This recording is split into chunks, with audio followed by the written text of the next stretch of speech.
Hello everybody, it's Mrs. Ramey here having fun at my home again, ready to do some more creative work with you.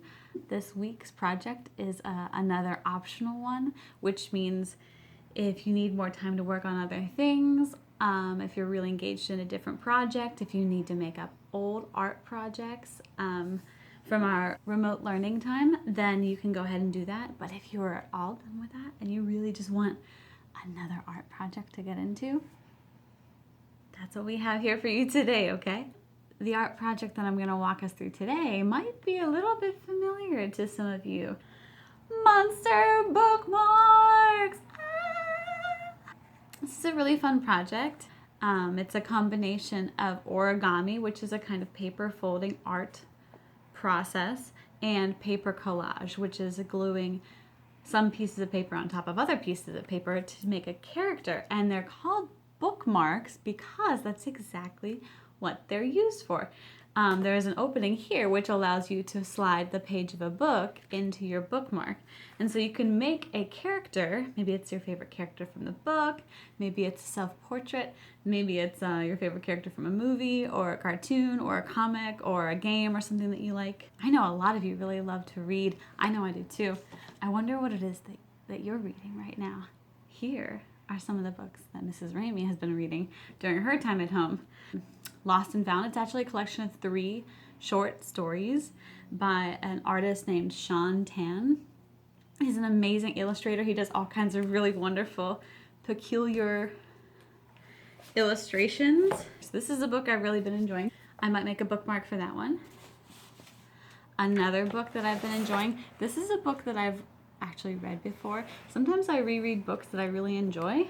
This is called The Hero with 1,000 Faces by Joseph Campbell. This is a collection of stories of myths and tales from all over the world, from all different kinds of cultures and all different kinds of countries all throughout history. And I just find the stories so interesting, and there's often a lot of beautiful artwork in there too.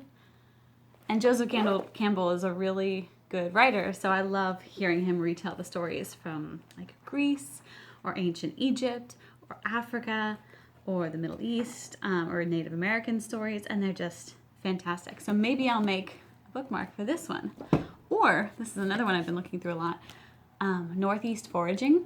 Foraging is basically looking at wild plants, sometimes with the intent of snacking on them, so like getting to know wild berries and edible greens and other things that are out there. I really like plants. Most of you guys know that. Like dandelions or rose. Oh, these will be coming this summer. Those red raspberries. Ooh, wild grapes. I just recently came across this one. It's popping up in the forests all over Pennsylvania right now. It's called the May apple, and I'm just getting to know it a little bit. It has these really cool leaves in it. Ooh, garlic mustard. This stuff is everywhere right now. Garlic mustard, you've definitely seen it. Maybe you just didn't realize that you saw it. If you crush them, they smell like garlic and mustard. There's all kinds of cool plants that are popping up right now, and I really like to be able to call them by their right name. So maybe I'll make a bookmark for this book. So no matter what it is you're reading right now, if you're up for an art project this week, then I challenge you to make a bookmark character that can be used as a bookmark for your book. Just like this. And my character will hold my page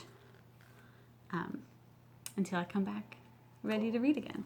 So you're gonna need some scissors, some kind of glue, a pencil or other drawing utensils for coloring your character, and you'll need paper, okay? So you know that I am a big fan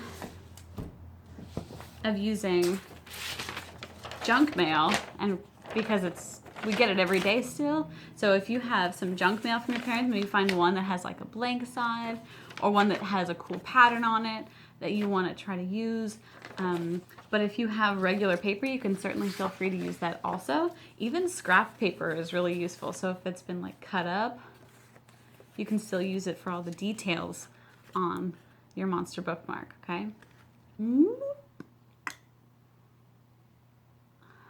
So whenever I'm trying to come up with a creative idea for a project, sometimes I allow myself to be a little bit silly and put on a thinking cap that helps me to think differently than my normal self.